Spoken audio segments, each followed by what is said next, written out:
And we are live. Welcome, mystery and thriller fans. I'm your on-air host, Sarah DeBello, and I am so excited to welcome today, live from London, Simon Toyne, here to give us the inside scoop about his brand new book out tomorrow, The Clearing. Simon, welcome to Mystery and Thriller Mavens. Tell us about this book. Well, thank you for having me. And I'm not quite in London. I'm in Brighton, which is on the south coast. It's about an hour outside, but it's sort of, people call it Brighton by the London by the sea because it's so close. And like me, I used to live in London and moved down. But you don't need to know about Brighton. You want to hear about this little baby, The Clearing. There it is, which is out tomorrow, which I can't quite believe, really. It's always the same with these things. You write the books and it lives so long in your head and only in your head, and then all of a sudden, you give it to your editor and your agent, whatever, and then it comes out, and then you're focusing on the next book, which I am at the moment, and then all of a sudden it's like, no, it's out, it's in the shops, people want to read it, people are reading it, people are reviewing it and everything. So The Clearing is it's the second in my ongoing or new Laughton Rees series. So Laughton Rees started off in this book, Dark Objects, and she is a brilliant but very reclusive academic criminologist. And in Dark Objects, she was there was a woman murdered in a very glamorous house that became a big sort of front page story, and there were no forensics, and there were only these four weird objects left around the body. One of which was an academic book written by Laughton Rees, my main character, about how to process a murder scene. She also happened to be the estranged daughter of the chief of police in London, and so she never works live cases because of something that happened when she was young. Because her mum was murdered, she blamed her dad, which is why she's estranged, and so her golden rule is never work live cases. But because the murder becomes such a sort of core celebra and kind of loads of spotlight on it, she figures out the best way to get back to her quiet little academic tucked away life is to break the habit of a lifetime, work this life case, solve it quickly, go back to her quiet little academic life. But the more she looks into it, the more these strange objects, the medals, the keys that don't fit any of the thing of the house, child's toy, even though the victim was childless, are as much to do with identifying the victim as they are about her and her past. So that's the first book. And I wrote it as a standalone because I just had this idea of a locked room mystery of, someone murdered, impossible murder, strange things left behind by the killer. And I wrote it, and so she's working in tandem with the main investigative officer, the homicide detective from the London Police, who's called DCI Detective Chief Inspector Tanahil Khan, who's half Pakistani and half Irish. So he's the sort of outsider as well. She's an outsider because she's an academic, but also works cases and sort of, deals with sort of the criminal kind of genre. And he's an outsider, and they quite like each other. There's an attraction there, and they work together to kind of solve this case. Anyway, so book came out. I thought that'll be it. People read Dark Objects, like it or not.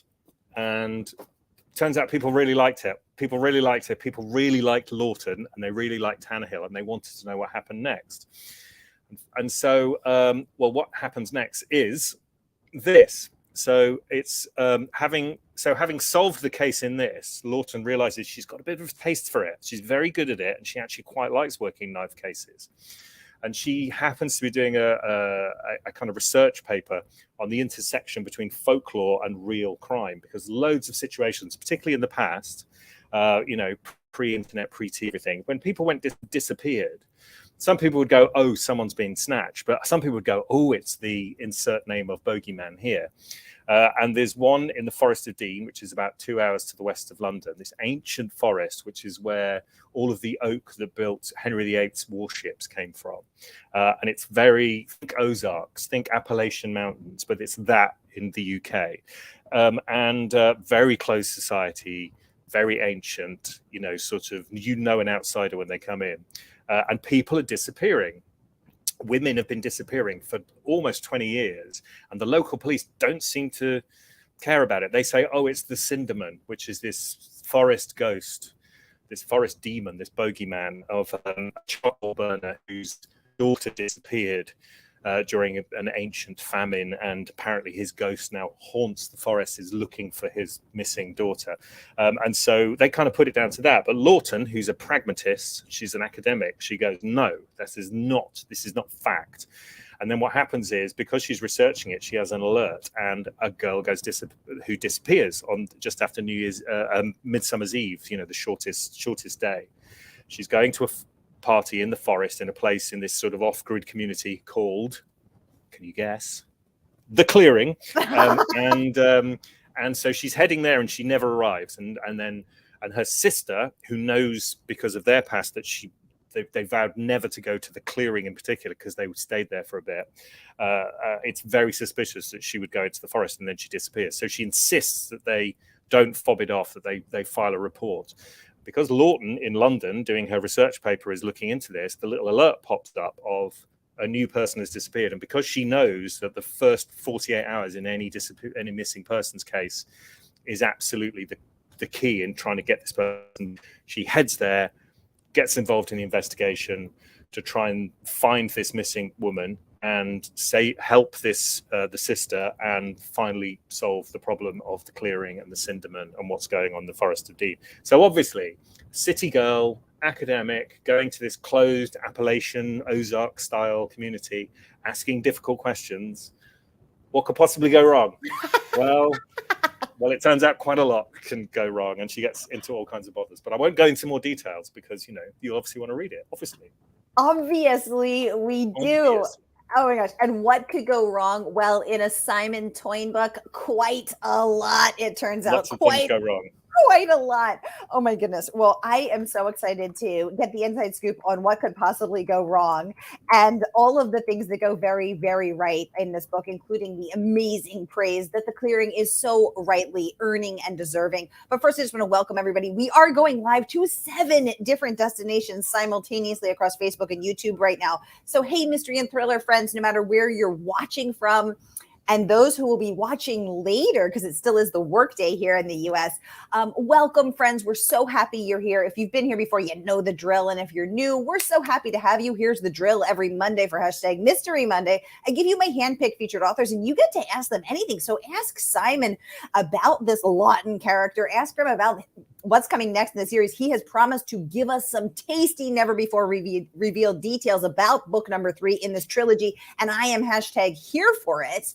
Ask him anything that's weighing on your mind. Let's get it going in the questions. I'll get that right over to him. Now, if you are watching in a private Facebook group, everyone else in the group can see you, but those outside of us, you're just going to stay mysterious, which is very on brand for us here. So we have some mystery users saying, hi, Sarah. Someone else saying, hi, Simon. I loved the book. Okay, sounds like we got some early readers here in the audience. Welcome, everybody. This is an exclusive pre-launch Q&A, so you get to ask Simon anything you want about the Clearing. Renee, welcome to the conversation, saying, hi, Sarah and Simon from hot and sunny Southeast Florida. Welcome, Renee. So great to have you. And she has a question for you, Simon. She wants to know, how did you come up with the premise for this novel? Well, I tend to find that I get my best ideas while I'm right in the middle of another book. Because right in the middle of another book is when you start going, is this a good idea? Is this the most boring book that anyone's ever come up with? Because you start off with any idea thinking, oh, this is good. And then you start and you put the characters in play and you develop it and you develop locations and you set up mysteries and everything. And then with me, it's normally about 30,000 words in, which is about 100-ish pages. I suddenly kind of slightly run out that initial steam, and then you're only a third of the way in, probably not even a third, maybe like a quarter, and you're like, oh my god, I've done this much, and I kind of know where I'm going, but like, how am I going to keep this going? And you go, oh my god, is this boring? Because you've lived with the idea and the initial excitement. It's like telling yourself the same joke every day. It stops being funny very quickly. And it's the same with an idea. You're like, is this a good idea? You start doubting yourself because you come across problems. You have to solve problems. You've got characters. You're not quite sure where they're going. You've got plot holes. All of these things that come to bear. And that is always where a new idea, a little shiny new idea comes in and goes, hey, I'm a sexy new idea. Do you want to come and dance with me? And I'm like, ooh, I'd quite like to come and dance with you. But I'm, got this one. I want to stay steady. I'm a nice guy. Got to stay steady with this idea. So I'll jot down the idea, the kind of shiny new idea, and I'll put it aside and I'll diligently ignore it while I'm finishing the other book. And then whenever I finish a book, I'll go back. And the other thing, often they come on and walk. I've got 2 dogs. I see, Renee, you have 2 dogs as well. Love the dogs. Yes, those are her they cute look nice dogs. pictures. And one's wearing a party hat. The one with the hat. A party hat. Yeah, party hat. That and that. Look how much happier that dog is than the other one with the hat. I think it's his birthday. Anyway, I digress. So I'm walking the dogs, and I often have my best ideas mid-book or early book whilst walking the dogs. And so what I do is I have my iPhone, because I always listen to podcasts or audiobooks or whatever when I'm walking, because it makes me feel like I'm multitasking, and makes me feel kind of, I'm out and I'm about and I'm sort of being virtuous. So I'll immediately just put on the voice memos, just say something into it and do the whole thing and say, how about, like in The Clearing, what about if women have been disappearing for 20 years in this very closed society and the police don't seem to blah, blah, blah, whatever. And that'll be it. It'll be just like a one thought or a something. And then at some point when I kind of look at my voicemail, normally when I finish the book and I'm sort of doing all the admin that you don't do when you're writing a book, I'll go through my voicemails and I'll diligently listen to them and just type them all out as bullet points. And there's normally 1 or maybe 2 ideas that kind of collide, that kind of link together, a little collision of 2 things. And you just go, well, that's interesting. I haven't seen that, read that, thought about that before. And then that's I always say it's the grit in the oyster, sort of like the pearl in an oyster starts with a bit of grit. And what happens is the oyster goes, that's annoying. And it sort of it secretes this stuff onto it to try and get rid of it. And it grows and grows and grows until eventually you have a pearl. And so the initial idea is the grit in the oyster. And so with The Clearing, it was that. I was walking the dogs and I was in the middle of writing Dark Objects with all the problems. And also because Dark Objects is set in London, so it's very urban. It's a very urban setting. And The Clearing is set in the Forest of Dean, which is very green and very, sort of like sparsely populated, so it creates all sorts of different dramatic possibilities for a crime book. And I liked the idea because, Dr. Laughton Rees, my heroine, is an academic, so she feels comfortable in London, in her university, in her little office, working cold cases because it's very, sort of controlled. So I thought with the second book, what would be great would be to completely rip her out of that, take her out of the city, put her into a small community. It's green.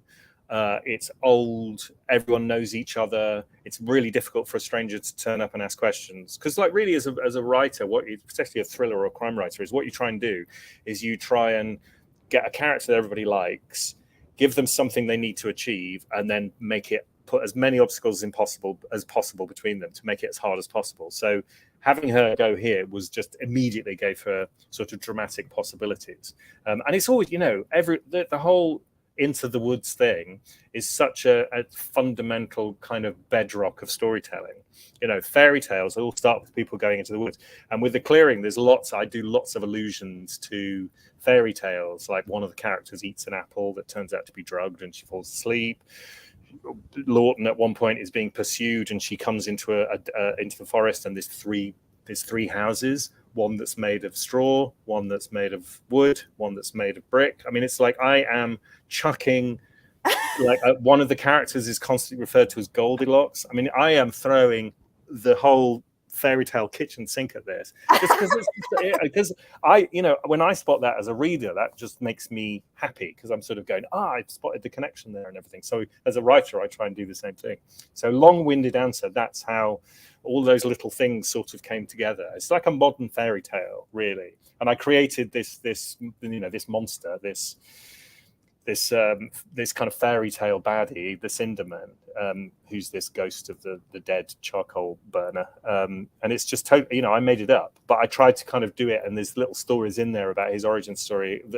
And it's based on, Slender Man and lots of things, but it's it kind of plays into that very traditional idea of a fairy tale, a forest, a mystery, people going missing, all of those kind of things that we all know and we all respond to because basically they're the first stories we're ever told. Yes. Oh my goodness. Renee, thank you for the very thought-provoking question. And thank you, Simon, for that very juicy answer. I loved getting the inside scoop on your moment of inception. And as a dog person myself, knowing that you get your ideas while walking your 2 dogs and record them as voice notes. This is just so fabulous to know. Cindy, welcome to the conversation. We have a cat person. It looks like a meow. I'm judging from that meow profile picture. She says his elevator pitches for his books are awesome. I definitely need to start reading his books. Well, Cindy, I'm so glad that you happened to mention this, because guess what?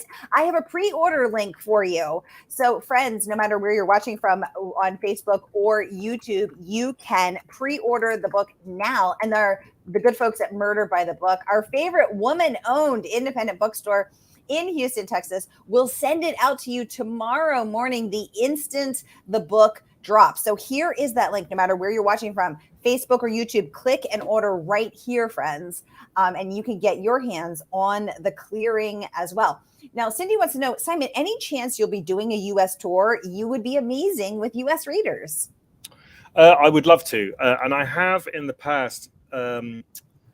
My previous book, quite a few of my previous books were released about the same time as Thriller Fest, which happens in New York every year. Yes. So I spent a few years going to Thriller Fest, which was really good because I got to meet lots of authors that I really like, and meet lots of readers, lots of booksellers, podcasters, bloggers, reviewers, all of that kind of stuff. All of you lovely people who are part of this amazing ecosystem that we're all part of, this global community who just love books and stories. And then they changed my production schedule, and so now, and also they moved Thriller Fest. So Thriller Fest is now earlier, and my books come out later. So it kind of doesn't work. I would love to come, and I have done many. So like I've been to Poison Pen in Phoenix and various places, but I would love to do a bigger tour. Definitely, it's definitely on the cards. It's difficult because my books come out right when my kids break up from school, and so going away is tricky, very tricky. But I'd love to do it. I mean, that's why things like this are amazing, because it means I get to interact. Because the lead up to this on Instagram and stuff, I can kind of interact, and people get advanced copies and say really nice things about the book, which is always nice, because I'm at this point before publication, I'm always really paranoid that everyone's going to hate it, and so it's really nice to just get people reading it and saying such lovely things. It's really nice just to sort of interact even on this level. But I would love to come and do a US tour. I love America. I've traveled all over America. I've probably been to more states than most Americans, to be honest. Yeah. And I love it. My daughter's currently in California working on a summer camp. So America is very much in my heart. I would love to do it, and I do. It's in the cards at some point. Maybe with Laughton Book 3. That's about right. I should plan that for next year. Yes. And see you all in person and sign your books. Exactly, because I think, Cindy, you're exactly right. Let's be honest, not all authors are great talking in front of audiences, and Simon clearly is. So let's show off over I think there. Is the word you're looking for. Show off. Very showy people. A dynamic, compelling speaker. So, hey, Sharon and the team at William Morrow, bring Simon to NYC. We need him at Thriller Fest, where I was just there running interviews. So let's get him to Thriller Fest, y'all. We need that to happen. We have a mystery user saying, I am so excited that there will be more Laughton Rees. So, Simon, can you tell us anything about book number 3? I can tell you that I'm half a chapter away from finally finishing it, which I was so hoping to have it finished before I came on this, so that I could announce that I'd finished it. But I sort of, in the way of things, I sort of had a slightly different idea for the last chapter, the epilogue. But just sort of broad strokes. So it's Laughton again. She's back in London. What happens is she's now, without going into too much detail, so basically she's now living in her father's old apartment, which is very nice, because he was chief of police of London Metropolitan Police for a long time, and so he had a very good high-paid job. He was on his own. He never remarried, never had any other children, and then when he dies, he leaves it all to Laughton and her daughter Gracie, who is the same age as Laughton was when she ran away from home after her mother died. So it's kind of an interesting point. And what happens is two things. One is a body washes up on the Thames, on the bank of the Thames, right by where she lives, Tower Bridge, with no head and no hands. So very hard to identify. So deliberately. But the only point of identification is something's written on his forearm in Sharpie, and it looks like a name. It says P. Brannigan, and you think, oh, and they look, is there someone missing called P. Brannigan?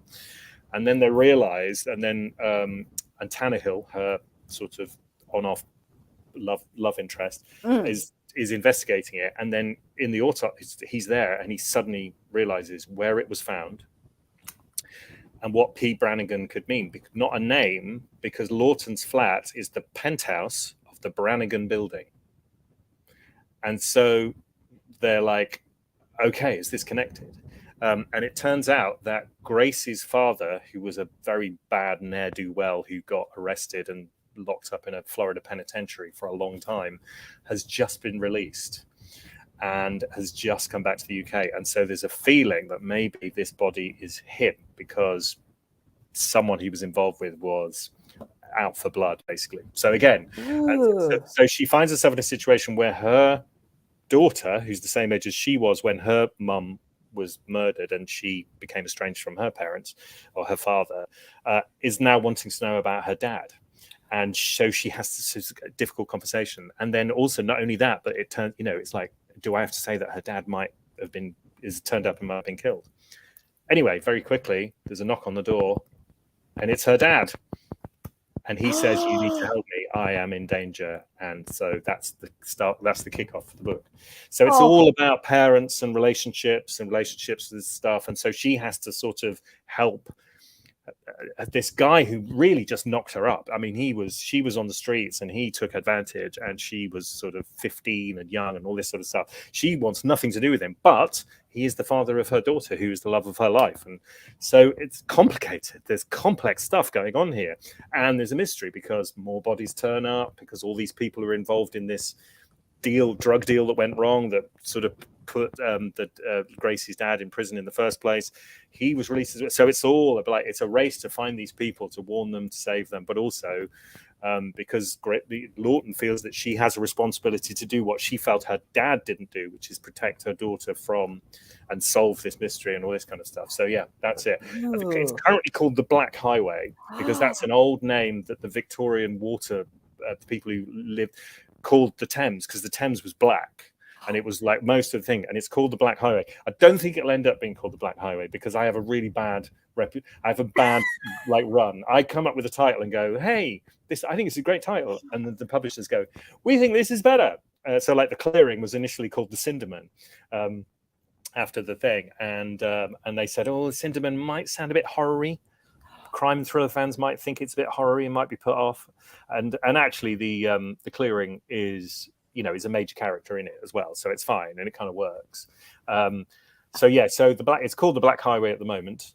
It may not end up being called The Black Highway, but the story, I've nearly finished the story, so the story's not going to change. So there you go. Oh my goodness. Well, I love The Black Highway. Renee said it sounds fascinating. I can see, because I think The Black Highway goes with The Clearing. I mean, that sort of makes sense because you're talking about place and setting.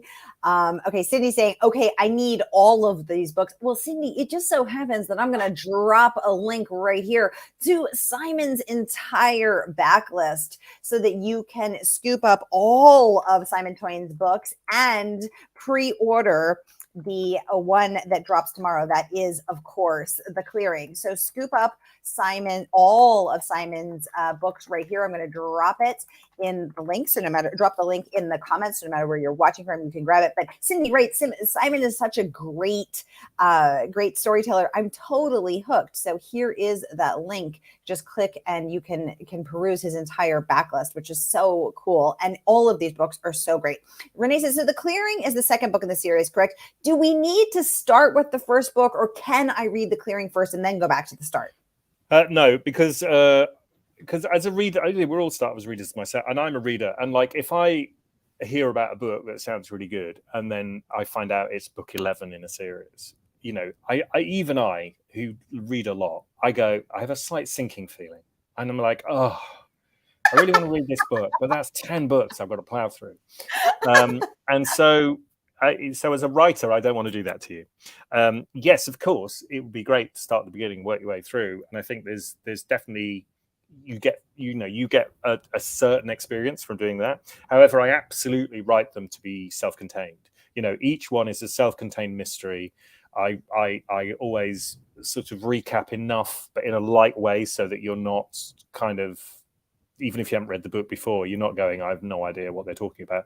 I always put enough in there of a recap so that if you've read the first book, because I'm also aware that people who've read the first book might have read it when it came out a year ago and have read, 50 other books in the meantime. So even for those dedicated readers, it's like a little reminder of, just to tell you, remember that happened and this, whatever. And I'll just very lightly mention it as a little aid memoir to if you've read it. And if you haven't read it, it will give you enough of a framework to go, I understand what happened, who these characters are. You absolutely don't need to have read the first book. You can jump straight into the clearing. You will know everything you need to know about the characters. Everything will become clear through the story. And it's the same with the third one. The third one, and in the third one, it's interesting because, so in the second one, I kind of make very light reference to what happened in the first one, but only in passing. And in the third one, now I've got two things to reference. So I've got what happened in Dark Objects and what happened in the clearing. And it's just very light things of, it just, like at one point in the third book, there's a black highway. Laughton is walking through Kew Gardens, which is this forest, and she to where they found a body, so into this reed bed, and she's been led through these forests, and all of a sudden she gets a little shudder because it reminds her of the Forest of Dean, which is the setting of this one. And so again, you don't have to read it, but when you do, it's a nice little Easter egg, and you kind of go, oh yes, I remember that. Yeah, no, I'm back there. So yeah, a long answer to your question, no, absolutely. You can. I'm writing these, and I want to write. It's a trilogy at the moment, but it's the end of the book I'm writing now very much kind of leaves the door open for a whole other raft of things that she can go. And and as long as people like reading about Laughton, and I love really writing her, and I love writing her and Tannehill, and I just like they sort of what I try and do with them. It was because I've written books in the past which are quite complicated, lots of plot, lots of stuff, lots of characters. And what I wanted to do with these books and these characters was have actually very simple stories, but but sort of the complexity comes out of the characters and the interactions. Like like with the with the Dark Object, she's figuring out herself and her relationship to her father and her relationship with her daughter and everything. And that is all sort of as important as the mystery she's solving. And the clearing, she actually helps this sister who's kind of feels guilty that her sister has gone missing because she feels she's kind of responsible. So she's sort of helping that complex family dynamic and dealing with all of that at the same time as she's trying to figure out what she feels about Tannehill. She goes away and she's trying to figure out what's going on and whether she wants to let him in her life. She's got this teenage daughter. It's all very complicated. And in the Black Highway, it's all front and center because Gracie, Laughton's daughter's dad, comes back and she doesn't want him in her life, but her daughter is at an age where she's like, I really want to know who I am. I'm finding out about my identity. Here's my dad. He seems nice. And Laughton's going, he's really not very nice. And there's all of that going on, whilst at the same time having a sort of fairly simple but intriguing mystery at the heart of it. And so that's sort of that's kind of like the identity, really, the DNA of these books, is having a kind of strong mystery at the heart of it that you really want to know what happens. And there's and it really tests Laughton, like she always, because she's this small, very bright woman, and in each book she always has a run-in with some guy, some big guy who thinks he's big, and to me that, like in Reacher books, in the Jack Reacher books, you always know he's going to have a fight. He's going to headbutt someone. He's going to beat 3 people up in a pool room. And they're great, and you expect them and you look forward to them. With me, Laughton getting the best of some dicky guy are my fights. That's Laughton's fights for me, where she sort of goes in and she's so smart. She's the smartest person in the room. She just runs rings around them and gets what she wants. And I spend a lot of time writing those scenes, and I really like those scenes. And I know readers love those scenes. The number of people I go, oh my God, chapter 25, which is that in this one where and it's that's the thing about them is, I sort of want her to succeed as a clever woman, not as some kind of proto man or someone who, she leans into her own strengths in order to do good things and ultimately get what she wants, but for a good reason. Oh, I love that. I love that. And having had the privilege of interviewing Lee Child and Andrew Child twice, I love the Reacher series, and I love the juxtaposition between you, because you do know you're gonna get it. You're in for a good ass kicking when you're gonna read a Reacher book. And I loved the juxtaposition of a strong female character who, as you said, leans into her own strengths. And I think you said that so beautifully. And you wrote it so beautifully, to be in Laughton's shoes, to walk a mile in her shoes, and to be in those pages with her is such a pleasure. So thank you for that. Kristen saying, "Oh my God, I love it already. I cannot wait to read it." Kristen, thank you so much for joining the conversation. I see we have USA Today best-selling, critically acclaimed author Daniel Palmer in the audience. Daniel Palmer. He's one of my best friends. I love him. He came over to London recently and stayed with me. So, he better say nice things. Interesting. He better say nice things. I just had dinner with Daniel Palmer at Thriller Fest in New York. I met Daniel. No, actually, I met Daniel Palmer about Chicon, but then our friendship developed in those yearly things when I came to Thriller Fest. That was it. And I was just hang out with Daniel for 3 days. That was it. It was kind of Thriller Fest. It was nice meeting the authors and the readers and everyone, but it was also basically just a chance to hang out with Daniel for 3 days.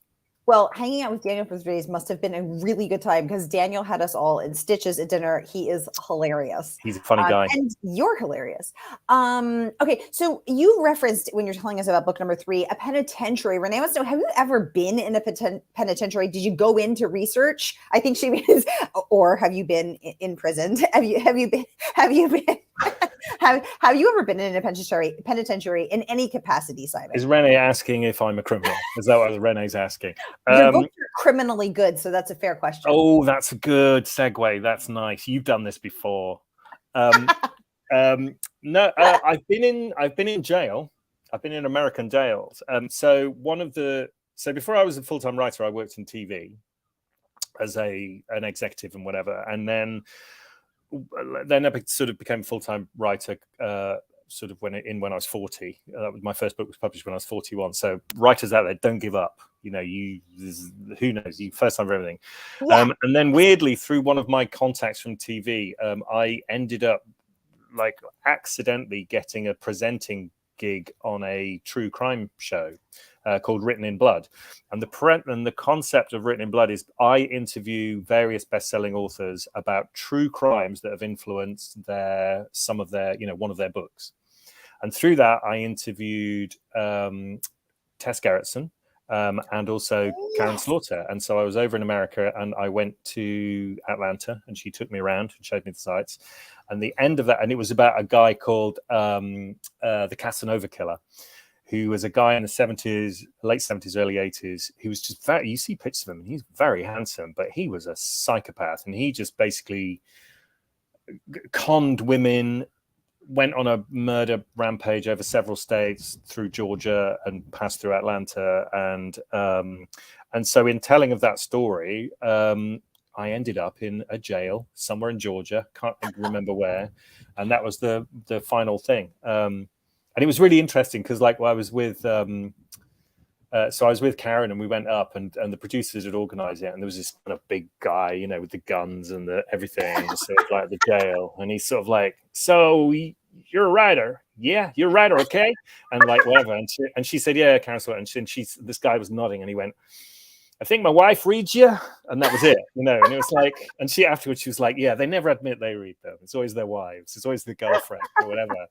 And but no, we ended up in this jail just to sort of visually, just because the guy ended up in jail, and so it was a good thing. And so, but I do remember being in there, and they locked the doors, and you do sort of, when you hear that clank and you're in that room, you do just sort of think, imagine this for I'm here for whatever 20 minutes doing this piece to camera. Sure. Imagine that client going and just thinking that's it for decades, or it's like, yeah, it was really interesting. And also, so I did quite a lot in the UK as well, and I ended up in a couple of jails doing this. But I've never ended up in jail, under my own steam. I've never ended up in jail for anything I've done, just as a prop. And that's how I want to keep it. To be fair. There's still time for you, Simon. I don't want to do that. Yeah, you don't want to hear the clank. I'm happy not having that experience. You got to stay out here with us. John, welcome to the conversation, joining us from Northeast Ohio. So great to have you here. Welcome to the conversation. Daniel Palmer says he is hashtag blushing. I want to see Daniel Palmer blush. He says he hastens to add that he is a huge fan here. Go, Simon, go. I'm going to now change the answer to my dinner party question of who would I have. I'm going to have Simon, Toyne, and Daniel Palmer at my dinner party. Daniel can sing to us. Simon can entertain. Yeah, he can play the guitar. He can play the guitar. He has a gorgeous voice. It's going to be a great night. We have a mystery user saying, I love your series and I love Laughton. Keep them coming. Oh, hey, Kristen, good to have you. Simon, let's talk about your writing of a female character. This is something I was really curious about because clearly you are not a female writer. So tell us about everything. Yeah, you've got a beard. Tell us about your process of creating Laughton. Do you have female sensitivity readers? Is your wife saying you got it wrong? How do you not know women by now? I mean, tell us the scoop. Well, that's a whole other story. But do you know, it's sort of like I said before, like my job as a writer of thrillers is to create a character and give them something they need to achieve and then make it as hard as possible for them. Because that creates dramatic possibilities, it creates drama, tension, all the sort of stuff you want as a reader. And I've always preferred the company of women. I'm not like a guy's guy. I was never really into sports. I was always much happier hanging out with the girls than hanging out with the guys and talking sports and cars and whatever, that kind of stuff. My wife always says that I'm just gay enough. Perfect. That's as in, I'm interested in fashion and culture and going to the theatre and show tunes and all that kind of stuff. I love it. But I still like women rather than guys. So it's sort of, that's the thing. That's the kind of hybrid. And so as a result, I just sort of always I'm married to a very strong woman, opinionated woman. She reads loads. I've got 2 daughters. I'm sort of, I love women. I understand the world from women's point of views and the problems they have. Also, like, one of my absolute, and I share this with Daniel, is our absolute favorite, we've talked about this, thriller ever, is Silence of the Lambs. And if you think about Clarice in the Silence of the Lambs, she's such an interesting character because her predominant characteristic is she's smart and she's brave. Yes. She's not a man, she doesn't sort of kick ass and do all this kind of stuff. She leans into her strong qualities and sort of uses her empathy and her kind of emotional intelligence in order to get the results she wants. Like you see her in those scenes with Chilton, Dr. Chilton, who's the guy in charge of, who's sort of incarcerated Hannibal. And she just sort of, he's hitting on her and he's a bit sleazy and everything, but she could shut him down, but she doesn't. She's always sort of thinking about, what do I need to get from this? And if I paint him into a corner, he's just going to react and the shutters are going to come down. And it's that smartness that I just sort of really liked. And my first book I wrote, Sanctus, it had a strong female character who's, again, she's a journalist. And so she has to sort of get through, actually get into the most patriarchal society there is, which is a monastery, where everyone's got a big beard. Really hard for her to get into that society. That she's the hardest person who's ever going to kind of like infiltrate that. So it just sort of makes it really interesting as a writer and also hopefully as a reader. And so with Laughton, it was the same kind of thing. I just sort of wanted someone who was. And also, I think I've read lots of cop detectives who are male and do that, and there's so many good ones out there that I just thought, I'm not sure what I've got to add. And so actually, if you think about my dynamic, so you've got Laughton, who's like very cerebral, very sort of, intellectual, and very kind of rational, and she kind of figures things out by kind of looking at the detail and making connections that other people don't see. And then you've got Tannehill, who talks to his mum, is very sort of in touch. He's an outsider a little bit. He's very sensitive, all this kind of stuff. You could very easily write them as Laughton being the guy, the kind of rational guy, and the emotional character being Tannehill. I could easily flip them, and that would be very traditional. But just by flipping them and making her the sort of the one who would traditionally be maybe the guy character, and him would be traditionally be the female softer character, and flipping them around just creates just an interesting dynamic. And the way they work together is good. They sort of complement each other, and they are sort of better together, and they're kind of greater than the sum of their parts. And I just love writing characters who are the Clarice characters, who are brave and smart. I just love brave, smart characters, particularly women. I love that, Simon. Thank you for sharing this process. I mean, this is so cool to learn this about you, and that I think that sensitivity and that care and that concern comes through in your crafting and in the ultimate outcome of Laughton as a character. This is so fabulous to know the scoop. And clearly I am not the only one who thinks that. Booklist has awarded you a starred review for The Clearing. And let's take a look at that so that we can all look at it together. They say this race against the clock thriller is wonderfully plotted. I'm going to pop it up so we can all read it, is wonderfully plotted with strong characters. But what stands out most is the way the police ignore Adele's pleas, because she and her sister, who has a history of drug possession, are among the easy to dismiss poor and unconnected. This is a well-crafted shocker. So first of all, congratulations on a starred review, so richly earned. And I love what they talking about these strong female characters that you have crafted, and now we know, thanks to you, the creative process behind that character. So the creating of the character. So thank you for that. And also, I loved how Booklist also honored that you were bringing to light that when someone has a history of certain behaviors or the ramifications of those behaviors, they are less likely to be taken seriously, even when their current claims are valid and necessary. No, but I just think that's very interesting as well, because there's because it's very easy to dismiss certain elements of society, and you sort of, and I think often, I mean, particularly sort of nowadays, you look at it and it's like justice is there only for a certain kind of tranche of people, the people who can afford it, all this sort of stuff. And so Laughton very much is, she's a kind of champion of the underdog, because she, her history as well. She ran away from home. She was on the streets for a bit. She was addicted for a bit. She was pretty much on a downward spiral, and it was only when she fell pregnant with her daughter that kind of pulled her out of her, and suddenly she was responsible not just for herself but for this other life. And so that's what made her kind of pull herself back together. But she's been there. She's not, even though she's an academic and she's very accomplished, a lot of that is about control. It's like, how can I control my life?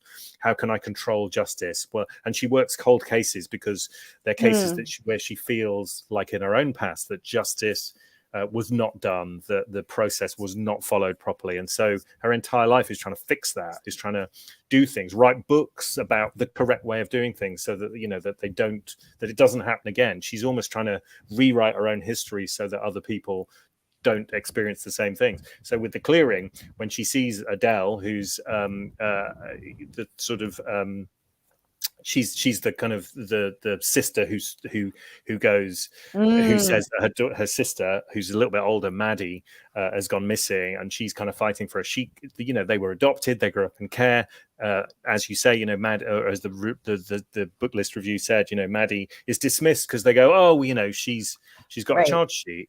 And oh well, it's a small community. They go, oh well, she's been arrested for drunk disorderly. She's probably met some guy and has run off. All the easiest stuff. Whereas her sister, who knows her, says, no, that is not what's happened here. I know her well enough to know that is not what has happened here. That you need to take me seriously, and they just don't. And the only person who takes them seriously is Laughton, and she comes along and she realizes that, you know, Maddie, she's a cleaner on a campsite. She has got no money. She has got no status. She has got no standing. No one is going to listen to her. And the only person, and she realizes that the only person who's going to help her is her, you know, and that's it. And also, you know, she's at the time, her daughter Gracie is away on a school trip having a lovely time. And she's just like, there but for the grace is, you know, pardon the pun, it goes these people, and who's going to look after them? And also she sees herself as like, no one was looking after me.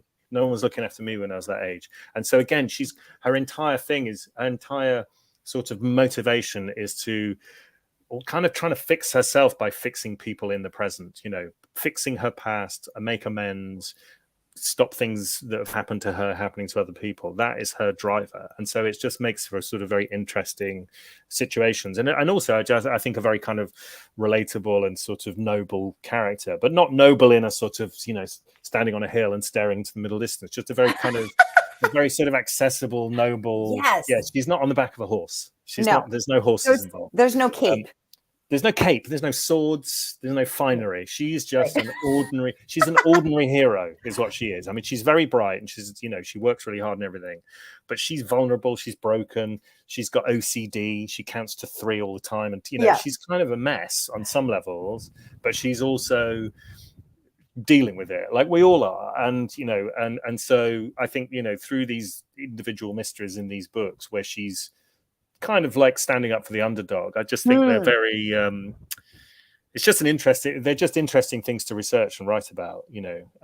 And I just think, you know, they're sort of endlessly, when I was doing the series Written in Blood, it was really interesting how a lot of the crimes were some of them were quite, you know, sort of operatic and sort of macabre, but a lot of them are quite ordinary, just ordinary things that just sort of, you know, and you just look at them and you kind of go, that's you know, and you look at the effect it had on people. It's not even if the crime was extraordinary, you just look at the long-term effect it had on the people who were adjacent to it, you know, the parents or the sister or the school friend who was supposed to walk home with them and then didn't for some reason, and then they disappeared and they spend their life blaming themselves. And it's those little dramas, those little things that sort of form characters, which I think are just really interesting to write and read about. And so all of that sort of feeds into this series of books. And you know, I've loved writing them, and I hope people, you know, it's the first one came out and did, you know, was well reviewed. The second one seems to be even better reviewed. The third one feels very strong to me, and, you know, I've loved writing it. And so I'm just hoping that this is going to be, you know, be a sort of ongoing. I can never see it running out. It's not like I can think, you know, in fact, I've set up in the third book, basically, without giving too much away, Laughton discovers a lockup that her dad had set up because a bill becomes due. It says, oh, this credit card's because he died, and this bill's and she goes there and she finds this room full of cold case files, his cold case files. It's kind of his guilty secrets, the ones that he didn't solve. And so that's her legacy. And so, you know, there's a room full of books there. Every box has got a book in it, as far as I'm concerned. Well, I loved that, and I loved so much about this. And also, yeah, great point about including OCD, mental health. It's important that we see more of that on the page. And I loved that as well. I also just did want to touch on your Publishers Weekly review. I'll pop it up briefly because it's long, but they raved that Toyne's second mystery featuring criminologist Laughton Rees further establishes the character as an effective series lead in the spirit of Patricia Cornwell's Case Scarpetta. Toyne makes the most of her creepy setting and effectively conceals the truth behind the legend of the Cinder Man until she is ready to reveal it. Everything here suggests that Rees merits a long series run. So perfectly wonderful to know that you see that potential in her, that you feel that in your writer's soul, and that we can maybe look forward to, you know, an incredible 36 book run a la Case Scarpetta. Oh yeah, well, I mean, I love reading that. I love reading Kay Scarpetta and Rizzoli and Isles and all of those sort of, and Bosch, Reacher, I'm a reader. All writers are readers first, and I love those returning series where you really trust and the Will Trent series as well. The Karen Slaughter. Yes. It's sort of actually Karen very much sort of writes in similar. She shines a light on marginalized people and people on the people who are absolutely just on the margins, that other people that society would sweep under the carpet. Sarah Linton kind of and Will Trent both sort of champion those people and will go the extra yard for those people because of their backstories and because of their where they're coming from. Will Trent grew up in in care and all that kind of stuff. And it's sort of, I just think it's really interesting. We have these characters who've kind of triumphed in their own little lives against these adverse, these adverse situations, or against a kind of, the deck was stacked against them, and yet somehow they managed to kind of climb up. But rather than slam the door behind them, like a lot of people do, and sort of deny their origin and pretend they're always to the manor born, it's a very rare and brave person who sort of goes, no, I'm an outsider. I may be here and I may be successful, but I'm still an outsider, and I still respond to and these are my people actually, and I'm not going to turn my back on them and pretend I'm something else. I'm going to keep the door open, and I'm going to sort of pay it back, pay it forward. Just it's that whole kind of thing. They're very interesting characters, and so yeah, I'd love to be writing these. I could see you have a feeling as a reader, and you have a feeling as a writer, I think, of like if they've got things, if they've got legs. If you want to spend more time with them, there's enough complexity built into the character, where you sort of have a sense that you want to know more about them. You want to see how they get on. You want to see what happens when Gracie grows up and gets married and brings boyfriends home.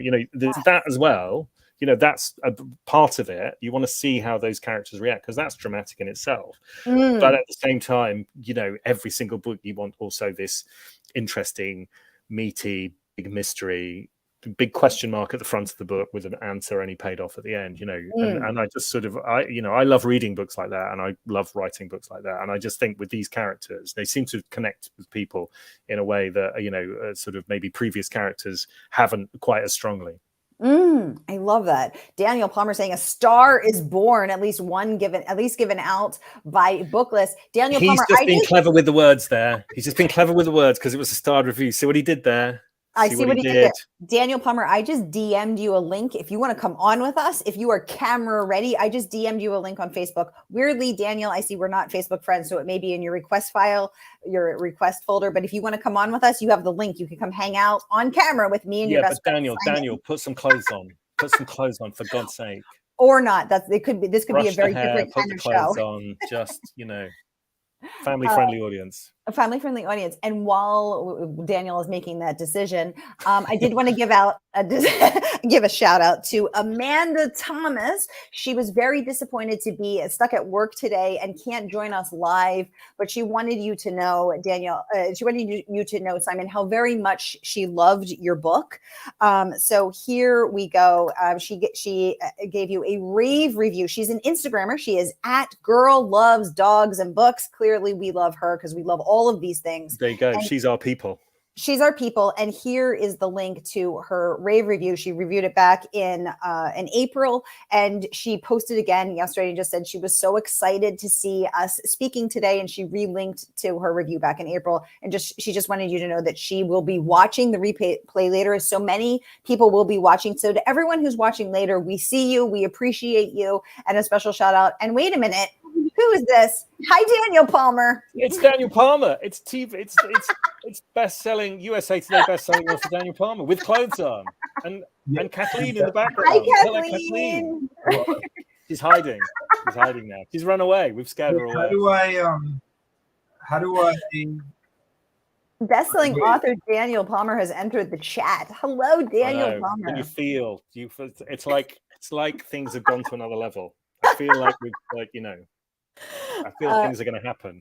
I can feel Daniel, magic. Have you prepared your musical your musical ode to Simon Toyne? What rhymes with Toyne? We've got coin, We've got a lot of potential here. Groin, which is probably not the best rhyme. Maybe avoid that one. Oh my gosh. Loin. I love it. I love it. Oh, Daniel has He's gone. We've scared him away with our rambunctiousness. You offended him with the use of the word groin. Yeah, he's very sensitive. He is very sensitive. You know, there's been many of the time where, you know, you drop a curse word and Daniel just shuts down. Oh my God, exactly. Is very, very sensitive. He's very sensitive. And Margaret is suggesting River Boyne. That's good. Yeah, Margaret says, happy Mystery Monday. She's joined us from Portland, Oregon. Margaret, always a pleasure to see you pop up. Renee Portland, Oregon was where I was with Tess Gerritsen. Oh my goodness. Tess has been on the show 3 times. We love us some Tess Gerritsen. Very cool to know that you were there. Daniel, he's back. I can. Hi. Hello. Can you hear us now? I can hear now. Great. Welcome to the chat. We're so happy to have you. Hi, Sarah. How are you? I'm that's great. So nice. Thanks for joining us. Well, thank you for wanting me to join. I just love the chat, the conversation. I gotta get the book. I just thought you had a book. I turned around and there's a new book. I just thought a minute ago Dark Objects was out.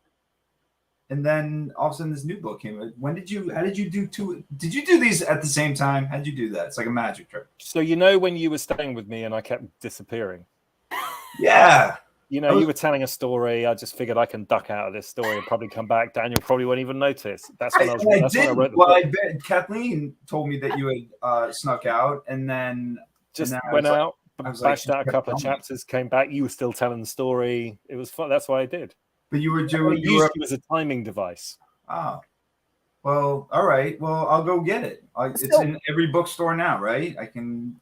Yeah. It's out tomorrow. Tomorrow, Daniel. Tomorrow. Daniel's also got a book out because I've seen some of the people with the little stacks of the TBR stacks. I've seen Daniel's new book popping up at the same time. In fact, I told you about it. The Block Party. Well, but it's not under Daniel's name. Daniel's being very coy and is now pretending to be someone else. I think I just been outed. I'm outed. Sorry, is that bad? Should I not have done that? It's all right. It's fine. Am I going to be in trouble now? Are people going to come? People from publishing. I don't think it's going viral. Hang on, let me just check Threads. Let me see what's saying on Threads. If it's suddenly trending on Threads. Are you on Threads? I haven't done trending on Threads. Yeah, Daniel, we need to know. Renee's speaking for all of us. What book, Daniel? Okay, let me do a different book that's coming out. Let me do a different book. I'll do a different book. You say I've written loads of books. Were you writing books while I was disappearing as well? This one's coming out in paperback. So. Oh yeah, no, I've read that. That was good. I read that in hardback. That's good. That's very good. Yeah, this is solid, dependable. Yeah. It's like it's like a burger. It's like a burger book. It's better than a burger. It's a good burger. Yeah, I love burger. It's not like a McDonald's burger. It's like a Five Guys. It's like a Five Guys with all the trimmings. A gourmet burger. Yeah, gourmet burger. This book, I will say this. This book features what I would say is the slowest car chase in thriller history. Wait, are we talking O.J. Simpson slow? How slow? It is O.J. Simpson slow because there are 2 kids in the back seat and mom is driving one car and dad is driving the car behind. So they're on this chase, but nobody will drive fast because of the children. So it's this that's really something I took. There you go. He's really selling it, isn't it? Guys, buy this book. It's got the slowest car chase. It's the slowest car chase in thriller. It's got no jeopardy. There's no tension. There's no mystery. Well, and the buy my book. All seatbelts are on. Everyone's buckled up. No one breaks the law. This is why I don't have kids. I want to drive in bed by 9:30. It's No, see, this is why I advocate for the child-free lifestyle. I can just zoom down at 90 miles an hour. That's right. You would actually get away easier than the character in that book. And that's why I can't have kids. I got to be able to get away. The other thing I loved about the chase scene in this, I turned this book in to my, the copy editor, and Simon, you have the same thing, right? The copy editor. Sarah, you do as well. I'm always amazed what they point out. And I went on Google Maps. I'm writing, this chase takes place in some town in St. Louis I'd never been to, never heard of. And I use Google Maps to try to make it as authentic as possible. And the copy editor writes back in the margins, I don't think you can take a left on Monroe Street. I think it's one way. I'm like, oh man, I think she's right. I'm like back on the mat, and I had to like rewrite the chase to make sure that I was. I've got a tip. I've got a tip for you. So, like in the clearing, I started. So it's set in the Forest of Dean, which is a real place. And initially, I thought, right, okay, I'm going to like find a real place, and I found a place that was sort of on the edge of the forest, small enough, old enough, had enough things going on, and it's called Cinderford. And so I started writing the book, and it was Cinderford. They arrived in Cinderford. They've lived in Cinderford, all this kind of stuff. Then I got about, I think, maybe third of the way through, and all of a sudden I needed the forest to be a bit nearer.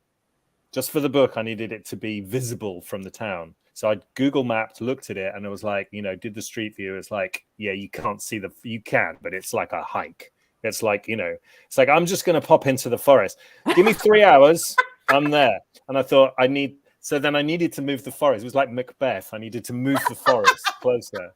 And then there was another thing I needed to do where so then I thought exactly this. I'm just going to get a note going. Oh, you can't walk into Forest of Dean. Not using that route. So I changed it to Cinderfield.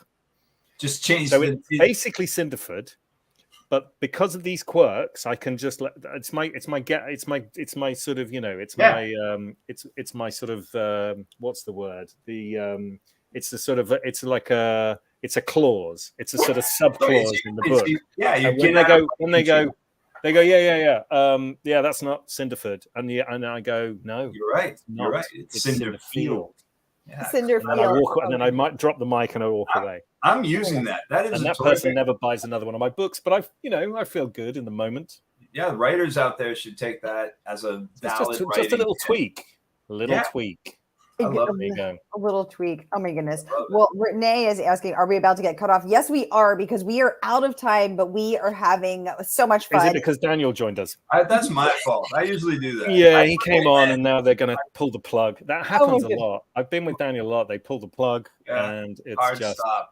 Daniel, you two are a riot. We need to have you back. Double the trouble and double the fun. That's going to be my tagline for you two. Simon and I, we got together because we had a hair off, and honestly, Simon won, but I challenged him. I threw the glove down on the table, and I was like, I challenged thee to a hair off, and then he spoke, and I found out he had a British accent. I was like, I'm done. I'm out. Yeah, you're losing. Yeah, that was in St. Louis as well. That was St. Louis, BatchCon. When we first met, we both debuted at the same time, so we sort of had that. And there you go. Margaret is praising that coy look of Simon. Simon, let's see your coy look again. I don't know, what is my coy look? I think it was like wait, hang on a second. Coquettish. No, that's just like, me being puzzled and slightly short-sighted. I look like I stubbed my toe. How come? That's because podcasting can be dangerous. People don't realize, but we had to sign all kinds of release forms. Like, people have died podcasting. Oh my God. Well, anyway, you know me. I'm a huge fan, and Sarah, just edit out that earlier part and just cut that. Yeah. Well, Simon Toyne, what a pleasure to host you. Y'all, the book thank you. It's been a blast. Tomorrow. And we cannot wait till The Clearing hits shelves in the U.S. Daniel Palmer, we cannot wait until the paperback of My Wife is hit shelves. My Wife is Missing hit shelves. We're having the book off now. We're having book off. Let's see your book off. Yes. Okay, perfect. I am here for the book off. This is so fun. Y'all, that is a wrap for Mystery Monday. I will be back later tonight at 7 p.m. and 8 p.m. With Amy Studer-Clark live from Australia and L.R. Dorn live from Florida. We will see you then. Sarah, you're an amazing interviewer. You've got the gift. It's true. Make it easy. Make it look easy, and it's not. High praise from you, King Palmer. I appreciate that so much. Right. Simon, love you.